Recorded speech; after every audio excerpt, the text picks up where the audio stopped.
দেশ এবং প্রবাস থেকে যারা দেখছেন, আজকে আমাদের রেমেডি যোদ্ধা ফাউন্ডেশনের 23তম খাবার আমাদের গুয়াবাড়িয়া 8 নং ওয়ার্ডে দেখতে পাচ্ছেন একজন বাক প্রতিবন্ধী, তিনি কথাবার্তা বলতে পারে না, খালি হাসিয়ে থাকে।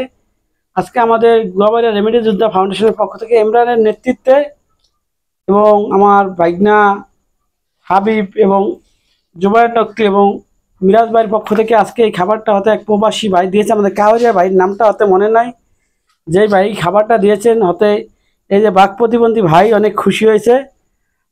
তারা তার মা বেঁচে আছে, দোয়া করবে আল্লাহ পাক তাদের যে খাবার দিচ্ছে আল্লাহ পাক তাদেরকে যেন ভালো এবং সুস্থ রাখুক, এই দোয়াই করবে। এবং কারণ মানুষের দোয়া করানো লাগে না, মানুষের যদি যেমন আমি নিজেই ব্যক্তিগতভাবে বলি, কেউ যদি আমার কিছু খাওয়ায় তাহলে তো মনের তো এমনি এমনি দোয়া সবাই। এবং প্রবাসের থেকে যারা এই ভিডিওটা দেখছেন, এবং মানবতার কাজ আপনারা সবসময় করবেন। আপনাদের জন্য হিজলাবাসী সকল স্তরের অসহায় মানুষ কিন্তু আপনাদেরকে দোয়া করে, এবং এই রেমেডি যোদ্ধা ফাউন্ডেশন যেন আরও অসহায় ফ্যামিলির পাশে থাকতে পারে এই প্রত্যাশাই কামনা করে হিজলাবাসী এবং হিজলা উপজেলার প্রত্যেকটা অসহায় মানুষ আপনাদেরকে দোয়া করে, সকলের দিকে সুস্বাস্থ্য কামনা করে এবং প্রবাসী ভাইদের সুস্থতা কামনা করে ভিডিও শেষ করছি।